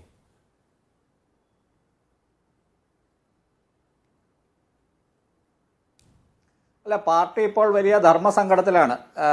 ഇവിടെ നമ്മൾ മനസ്സിലാക്കേണ്ട ഒരു കാര്യം നിഷാദ്, ഈ CPM എന്ന പാർട്ടിക്ക് ഓരോ സമ്മേളന കാലഘട്ടത്തിലും അല്ലെങ്കിൽ എല്ലാ 3 വർഷവും അവർ പറയാറുണ്ട്, അവർ പുറത്ത് പറയാറുണ്ട് അവരുടെ അംഗസംഖ്യയെക്കുറിച്ച്. അപ്പോൾ പണ്ടൊക്കെ 80കൾ 90കൾ ഈ 3 ലക്ഷത്തിൽ നിന്ന് 5.5 ലക്ഷം സഖാക്കൾ CPMൻ്റെ അംഗങ്ങൾ മെമ്പർമാരായിട്ടുണ്ട്. ഇപ്പോൾ ദേശാഭിമാനിയുടെയൊക്കെ പലപ്പോഴും പറയാറുണ്ടല്ലോ, അവർക്ക് ഇത്ര സബ്സ്ക്രൈബേഴ്സ് ഉണ്ട്, 10 ലക്ഷം വരെയൊക്കെ അവർ വ്യാജമായിട്ടാണെങ്കിലും പറയാറുണ്ട്. അപ്പോൾ ഈ 5.5 ലക്ഷം എന്ന് തന്നെ കൂട്ടുക CPMനുണ്ടെങ്കിൽ, ഇപ്പോൾ പുറത്തു വന്നിരിക്കുന്ന ഒരു കണക്ക് പ്രകാരം അതിൽ 3 ലക്ഷത്തിൽ പരം സഖാക്കൾ CPMൻ്റെ അംഗത്വം എടുത്തത് 2015 ശേഷമാണ്. 2016 പിണറായി വിജയൻ ഇവിടെ മുഖ്യമന്ത്രിയായിട്ട് സത്യപ്രതിജ്ഞ ചെയ്യുന്നത്. അപ്പോൾ ഈ അധികാരത്തിൻ്റെ ശീതള ഛായയിൽ ഇവരെല്ലാവരും ഈ പാർട്ടിയിൽ ചേരുന്നത്, ഇതെല്ലാം ഈ ഇവരുടെ ഇടത് ബോധ്യത്തിൻ്റെയോ ഇവരുടെ മതേതരത്വത്തിൻ്റെയോ അല്ലെങ്കിൽ വേറെ ഏതെങ്കിലും തരത്തിലുള്ള അവരുടെ CPM എന്ന പാർട്ടിയുമായിട്ട് എന്തെങ്കിലും കുടുംബപരമായിട്ടോ അല്ലാതെയോ എന്തെങ്കിലും ബന്ധമുള്ളതിൻ്റെയോ പേരിൽ ഒന്നും ആയിരിക്കാൻ സാധ്യതയില്ല. ഇവരൊക്കെ ഓരോ ബന്ധു നിയമനത്തിൻ്റെയും അല്ലെങ്കിൽ നാട്ടിൽ ഒരു സഖാവാണെങ്കിൽ കിട്ടുന്ന പ്രിവിലേജുകളും ഒക്കെ വെച്ചാണ് പലരും ഇതിനകത്ത് ചേർന്നിരിക്കുന്നത്. അവരെല്ലാം ഇപ്പോൾ CPM എന്ന പാർട്ടിയുടെ തന്നെ അടിത്തറ എങ്ങനെയാണ് ചോർന്നത്? ഈ കഴിഞ്ഞ ലോക്സഭാ ഇലക്ഷനിൽ 1/3 വോട്ട് മാത്രമായി ചുരുങ്ങിയത് എങ്ങനെയാണ്? ഇപ്പം കഴിഞ്ഞ ലോക്സഭാ ഇലക്ഷനിൽ തന്നെ CPM അവർക്ക് ഈ ആലപ്പുഴ പോലെയുള്ള ജില്ലകളിൽ അല്ലെങ്കിൽ മറ്റ് പല ജില്ലകളിലും എങ്ങനെയാണ് വോട്ട് ചോർന്നതെന്ന് അവർ അന്വേഷിച്ചുകൊണ്ടിരിക്കുന്ന സന്ദർഭത്തിലാണ് അൻവർ ഈ വെടിപൊട്ടിക്കുന്നതും VD സതീശൻ ഈ ADGP അനിൽകുമാർ, അജിത് കുമാർ, ദത്താത്രേയ കണ്ട കാര്യം പുറത്തു വരുന്നതും. ഇത് കൂടാതെ നമ്മൾ ഈ RSSൻ്റെ ഒരു സ്ട്രാറ്റജി നമ്മൾ കാണണം. ഇവിടെ അത് UDF ഭരിക്കുമ്പോഴായാലും LDF ഭരിക്കുമ്പോഴായാലും അവരെ ഇവിടെയുള്ള പോലീസുകാരുമായിട്ടും ഇവിടെയുള്ള ജഡ്ജിമാരായിട്ടും നിങ്ങൾ കാണുന്നില്ലേ? ഇപ്പോൾ ഓരോ ജഡ്ജിമാരും പോലീസ് സീനിയർ ഉദ്യോഗസ്ഥരും ഇവരൊക്കെ അവർ വിരമിച്ചതിന് ശേഷം നേരെ പോയി RSSലും BJPയിലും ഒക്കെ ചേരുകയാണ്. ഇതെങ്ങനെയാണ് സംഭവിക്കുന്നത്? ഇവരെല്ലാം ഓരോ കീ പൊസിഷനിൽ എത്തുമ്പോൾ തന്നെ BJP RSS ഇവരുമായിട്ട് ഏതെങ്കിലുമൊക്കെ തരത്തിൽ ബന്ധം സ്ഥാപിക്കും. ഇതുപോലെ ഓരോരോ കണക്ഷനുകൾ ഉണ്ടാക്കും. അങ്ങനെ അവർക്ക് വേണ്ട രീതിയിൽ ഇവരെ അവരുടെ പോസ്റ്റിൽ ഇരിക്കുമ്പോൾ തന്നെ ഉപയോഗപ്പെടുത്തും. അത് ചിലപ്പോൾ അത് പൂർണ്ണമായി വിജയിക്കില്ല, ചിലപ്പോൾ അത് പകുതിയായിരിക്കും വിജയിക്കുന്നത്. പക്ഷേ അവരുടെ അജണ്ടയിൽ ഇവരെല്ലാം വീഴ്ത്തുക. ഇപ്പോൾ ഈ മാധ്യമപ്രവർത്തനത്തിൻ്റെ കാര്യം പറഞ്ഞപ്പോൾ നമ്മുടെ ഈ മുഖ്യധാര മാധ്യമങ്ങളെ എപ്പോഴും CPMൻ്റെ സൈബർ സഖാക്കളും മുഖ്യമന്ത്രിയും CPMൻ്റെ പ്രമുഖ നേതാക്കളും എല്ലാം ദിവസം രാവിലെ തൊട്ട് വൈകുന്നേരം വരെ കുറ്റപ്പെടുത്താറുണ്ട്. അത് ചാനലുകളാകട്ടെ പത്രങ്ങളാകട്ടെ ഇവരെല്ലാം കുറ്റപ്പെടുത്താറുണ്ട്. വലതുപക്ഷ മാധ്യമങ്ങൾ എന്നാണ് പറയാറ് തന്നെ. ദേശാഭിമാനി ഒഴിച്ച് എല്ലാം വലതുപക്ഷ മാധ്യമങ്ങളാണ് എന്നാണ് ഇവരുടെ ഒരു ശൈലി. അല്ലെങ്കിൽ അവർക്ക് വേണ്ടി പ്രവർത്തിക്കുന്ന ചില പ്രത്യേക യൂട്യൂബ് ചാനലോ അല്ലെങ്കിൽ അങ്ങനെയുള്ള ആരെങ്കിലും, പണ്ട് കൗമുദി ഒക്കെ പറയുമായിരുന്നു, ഇപ്പോൾ അവരെല്ലാം കൗമുദിയിൽ പ്രവർത്തിച്ചിരുന്ന ഒരു വടയാർ സുനിലാണ് ഇപ്പോൾ നേരെ സംഘി പാളയത്തിൽ പോയി ABC മലയാളം എന്ന ചാനലിൽ കൂടി വർഗീയ വിഷം വമിപ്പിക്കുന്നത്. മഞ്ഞപ്പത്രക്കാരനായ ഷാജൻ സ്കറിയയുടെ ഈ അദ്ദേഹത്തിൻ്റെ ഈ യൂട്യൂബ് ചാനലിലെ അദ്ദേഹത്തിൻ്റെ വീഡിയോകളുടെ ഈ ക്യാപ്ഷൻ മാത്രം നോക്കിയാണ് നമ്മുടെ നാട്ടിൽ ഒത്തിരി ആൾക്കാർ ഇപ്പോൾ അവരുടെ രാഷ്ട്രീയ അഭിപ്രായങ്ങൾ രൂപീകരിക്കുന്നത്. ആ ഒരു കാലഘട്ടത്തിലാണ് CPM ഈ കാലഹരണപ്പെട്ട പല കാര്യങ്ങളും പറഞ്ഞുകൊണ്ട് ജനങ്ങളിലേക്ക് ഇവിടെ മനോരമയാണ് അല്ലെങ്കിൽ ഏഷ്യാനെറ്റാണ് അല്ലെങ്കിൽ ഏതെങ്കിലും മറ്റൊരു മുഖ്യധാര മാധ്യമമാണ്, മാതൃഭൂമിയാണ് ഇവിടെ എല്ലാ പ്രശ്നങ്ങൾക്കും കാരണം എന്നൊക്കെ പറഞ്ഞ് ചെല്ലുന്നത്. അവരുടെ അടിത്തറ അവർക്ക് നഷ്ടമാകുന്നത് അവരറിയുന്നില്ല. പക്ഷേ പിണറായി വിജയൻ എന്ന ഒറ്റ മുഖ്യമന്ത്രിക്ക് വേണ്ടി അവർക്ക് എത്ര നാൾ അല്ലെങ്കിൽ അവർ എത്രമാത്രം അവരുടെ പാർട്ടി കേരളത്തിൽ ഇല്ലായ്മയാകും? അദ്ദേഹത്തിൻ്റെ സ്വന്തം ക്ലോസറ്റിൽ, അദ്ദേഹത്തിൻ്റെ സ്വന്തം കബോർഡിലുള്ള അസ്ഥിപഞ്ജരങ്ങളെ വെളുപ്പിക്കാൻ അല്ലെങ്കിൽ അത് പുറത്തു വരാതിരിക്കാൻ വേണ്ടി, അദ്ദേഹത്തിൻ്റെ മകൾ മാസപ്പടി വാങ്ങിക്കുന്നത് കേസിൽ പെടാതിരിക്കാൻ വേണ്ടി, അദ്ദേഹം ലൈഫ് മിഷൻ ചെയർമാൻ ആയിരിക്കുന്നത് കൊണ്ട് ആ കേസിൽ ഉൾപ്പെടാതിരിക്കാൻ വേണ്ടി, CPM എന്ന പാർട്ടി ഈ തൃശ്ശൂർ കോപ്പറേറ്റീവ് ബാങ്കിന്റെ കേസിൽ അവരുടെ വലിയ നഷ്ടങ്ങൾ സംഭവിക്കാതിരിക്കാൻ വേണ്ടി ഈ പാർട്ടി എവിടെ വരെ ഈ പിണറായി വിജയന്റെ കീഴിൽ ഈ പാർട്ടി എങ്ങനെ മുന്നോട്ട് പോകും? ഈ അടുത്ത തവണ അധികാരത്തിൽ നിന്നൊന്ന് പുറത്തു പോയാൽ ബംഗാളിലെ അവസ്ഥ ഇവിടെ കേരളത്തിൽ CPM വരുമോ എന്ന് ഓരോ സഖാക്കളും ചോദിക്കേണ്ട അവസ്ഥയിലാണ് ഇപ്പോൾ. അതായത് യഥാർത്ഥ സഖാക്കൾ, അല്ലാതെ 2016 ശേഷം ചേർന്ന ഈ നവ സഖാക്കളല്ല. ശരിക്കും ഈ CPM എന്ന പാർട്ടിയെ, ഇവിടെ കമ്മ്യൂണിസ്റ്റുകാരെന്ന് പണ്ട് തൊട്ടേ ഉണ്ടായിരുന്ന നമ്മുടെ കേരളത്തെ മതേതരത്വത്തിന്റെ പലതരത്തിലുള്ള നിരീക്ഷണങ്ങളുണ്ടല്ലോ. എന്തിനാണ് അൻവർ ഈ സമയത്ത് ഇതുമായി പുറപ്പെട്ടിരിക്കുന്നത്? ഇത് സമ്മേളനത്തെ ഡ്രൈവ് ചെയ്യാനുള്ള ഒരു നീക്കത്തിന്റെ ഭാഗമാണെന്ന് അഭിപ്രായമുള്ളവരൊക്കെ ഉണ്ടല്ലോ. സമ്മേളനത്തെ സ്വാധീനിക്കാൻ ശേഷിയുള്ള വിഷയം എന്ന് വെച്ചാൽ സർക്കാരിനെയും സർക്കാരിന്റെ നേതാക്കളെയും പിടിച്ചുലയ്ക്കാൻ ശേഷിയുള്ള ഒരു സമ്മേളന വിഷയമായിട്ട് ഇത് പരുവപ്പെടുവോ? അതിനകത്ത് അങ്ങനെയുണ്ടെങ്കിൽ അത് പലതരത്തിലുള്ള സാധ്യതകളിലേക്ക് വികസിക്കുന്ന ഒന്നുമായിരിക്കും. അതോ അങ്ങനെ പ്രതീക്ഷിക്കാനും മാത്രമൊന്നും ഇല്ലേ ഇത്?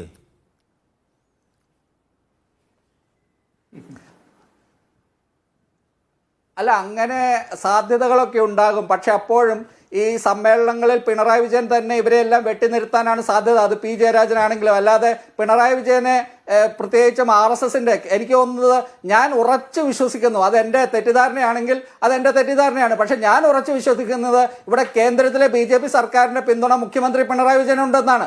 അങ്ങനെ അദ്ദേഹത്തിന് ആ പിന്തുണ ഉള്ളതുകൊണ്ട് തന്നെ ഈ പർജ് നടത്താൻ അദ്ദേഹത്തിന് പറ്റും. ഇപ്പോൾ അദ്ദേഹത്തിന് പാർട്ടിക്കുള്ളിൽ അദ്ദേഹത്തിന് മറഞ്ഞിരിക്കുന്ന ശത്രുക്കളെ എല്ലാം പുറത്താക്കാൻ അദ്ദേഹത്തിന് ഈ 2026 വരെ വീണ്ടും ഞാൻ കുറച്ച് കടത്തിയുള്ള ചോദ്യം കൂടി ചോദിക്കട്ടെ അവസാനിക്കുന്നതിന് മുൻപ്. ആനന്ദ് കൊച്ചുകൂടി,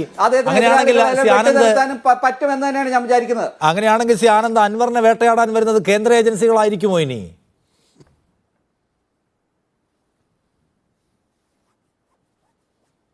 അല്ല, അൻവറിന് കുറെ ഇതുപോലെയുള്ള കേസുകളും എല്ലാം മുസ്ലിം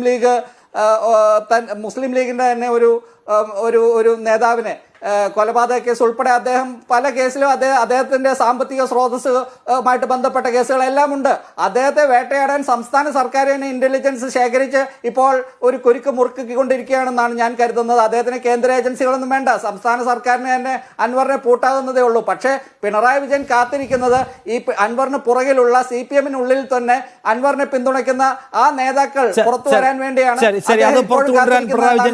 അതുകൊണ്ട് പിണറായിക്കെതിരെയുള്ള നീക്കത്തിന്റെ സാധ്യത വളരെ തുച്ഛമാണെന്നാണ്. അല്ല സുരജി ലൂക്കോസ്, ഇതിലിപ്പോൾ ബാക്കിയെല്ലാം മാറ്റിവെച്ചാൽ ഇൻവെസ്റ്റിഗേഷൻ ഗോയിങ് ഓൺ, നടന്നുകൊണ്ടിരിക്കുകയാണ് എന്നാണ് ഒരു ന്യായമായിട്ട് നിങ്ങളെല്ലാവരും പറയുന്ന ഒരു കാര്യം.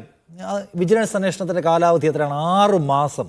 ഇദ്ദേഹത്തെ ചുമതലയിൽ നിന്ന് വേറെ എങ്ങോട്ടേലും മാറ്റി നിശ്ചയിച്ചുകൊണ്ട് അന്വേഷണം ശുഭകരമാക്കണമെന്ന് പറയുമ്പോൾ 6 മാസത്തെ കാലാവധി കൊടുത്തിരിക്കുക എന്ന് വെച്ചാൽ 6 മാസം അദ്ദേഹം അവിടെ ഇരിക്കും. പിന്നെ RSSന്റെ കൂടിക്കാഴ്ചയുടെ ഡീറ്റെയിൽസ് അന്വേഷിക്കുകയാണെന്ന്. അത് തട്ടിപ്പല്ലേ? എന്തന്വേഷണമാണ്? ഇനി പോട്ടെ, വിജിലൻസ് അന്വേഷണം, ഈ RSSന്റെ കാര്യം വിടാം. RSSന്റെ കാര്യത്തിൽ എന്ത് ഇൻവെസ്റ്റിഗേഷൻ? അല്ല നോക്ക്, തെറ്റായ വ്യാഖ്യാനമാണ്. 2 അന്വേഷണം അദ്ദേഹത്തിന് പേരിൽ നടക്കുന്നത്. DGP ഡയറക്ടറായിട്ട് അദ്ദേഹത്തിന്റെ പേരിൽ അദ്ദേഹത്തിന്റെ കീഴിലുള്ള ഉദ്യോഗസ്ഥന്മാരുടെ ഡയറക്ടറായ അന്വേഷണം ആദ്യത്തെ ദിവസം തന്നെ മുഖ്യമന്ത്രി പ്രഖ്യാപിച്ചിട്ടുണ്ട്. ആ അന്വേഷണ ഉത്തരവിറങ്ങി. അതിനുശേഷം 10-12 ദിവസങ്ങൾക്ക് ശേഷമാണ് വിജിലൻസ് അന്വേഷണത്തിനോട് ശുപാർശ വന്നിരിക്കുന്നത്. അതുകൊണ്ട് നിങ്ങൾ 6 മാസം വിജിലൻസ് അന്വേഷണത്തിന് ശേഷമേ അദ്ദേഹത്തിന് ഒരു നടപടി സ്വീകരിക്കൂ എന്നുള്ള ഇതാണ്. ഇത്തരം കള്ള വാർത്തകളാണ്, പ്രചരണങ്ങളാണ് ഈ സർക്കാരിനെ നിങ്ങൾ പ്രചരിപ്പിച്ചുകൊണ്ടിരിക്കുന്നത്. സ്വർണ്ണക്കള്ളക്കടത്തുകാർക്ക് വേണ്ടിയാണെന്ന് മുഖ്യമന്ത്രി പറഞ്ഞു കഴിഞ്ഞാൽ പിന്നെ വേറെ എൻക്വയറി റിപ്പോർട്ടായിരുന്നു വരാനുള്ളത്. സ്വർണ്ണക്കള്ളക്കടത്തുകാർക്ക് വേണ്ടി ഉന്നയിക്കപ്പെടുന്ന ആരോപണമാണ്. സ്വർണ്ണക്കള്ളക്കടത്തുകാർ പോലീസിന്റെ ആക്ഷനിൽ അവർ ഡിസ്റ്റേബിൾ ആവുമല്ലോ, അവർ അസ്വസ്ഥരാകുമല്ലോ എന്നാ പിണറായി വിജയൻ പറഞ്ഞത്. അപ്പൊ അൻവറാണോ സ്വർണ്ണക്കള്ളക്കടത്തുകാരുടെ പ്രതിനിധി എന്ന് ചോദിക്കുമ്പോൾ അതിനെക്കുറിച്ച് ഞാൻ പറയുന്നില്ല, നിങ്ങൾ തീരുമാനിച്ചോളാനാ പറഞ്ഞത്. എന്ന് വെച്ചാൽ എന്താണ്, ഈ കേസും കൂട്ടം കൊണ്ട് വന്നിരിക്കുന്ന ആൾ സ്വർണ്ണക്കള്ളക്കടത്തുകാർക്ക് വേണ്ടി സംസാരിക്കുന്ന ആളാണെന്ന് മുഖ്യമന്ത്രി പറയാതെ പറഞ്ഞിട്ടുണ്ട്. അരിയാഹാരമോ മറ്റെന്താഹാരമോ കഴിക്കുന്ന എല്ലാവർക്കും അത് മനസ്സിലാവും. പിന്നെ പോലീസ് വേറൊന്ന് റിപ്പോർട്ട് എഴുതിക്കൊണ്ടുവരാനേ ഇനി നിങ്ങളുടെ ക്യാമറയുണ്ടായിരുന്നു കോട്ടയം മാമനമാളിൽ വെച്ച് അൻവറിന്റെ ഫസ്റ്റ് ഡേയിലെ ഇന്റർവ്യൂവിന് ശേഷം രാവിലെ 9 മണിക്ക് മുഖ്യമന്ത്രി പറഞ്ഞത് അന്വേഷണം അവരെ ഏറ്റവും ഉന്നത ഉദ്യോഗസ്ഥർ അന്വേഷിക്കുമെന്ന് പറഞ്ഞ് അന്ന് രാത്രി 9 മണിക്ക് 9:10 ആ ഉത്തരവ് പുറത്തിറങ്ങിയത് നിസ്സാരമാണ്. ഒരു ഗവൺമെന്റ് ഒരു ഓർഡർ എന്ന് പറയുന്നത്, ജിയോ എന്ന് പറയുന്നത് നിങ്ങളുടെ ക്യാമറയിൽ ഒപ്പിട്ട് നിങ്ങൾ ടെലികാസ്റ്റ് ചെയ്താൽ ലൈവായിട്ട്. അതിനെയാണ് നിങ്ങൾ പറഞ്ഞത് എന്ത് നടക്കാനാന്നുള്ളത്. അത് നിങ്ങൾ കാത്തിരിക്കൂ.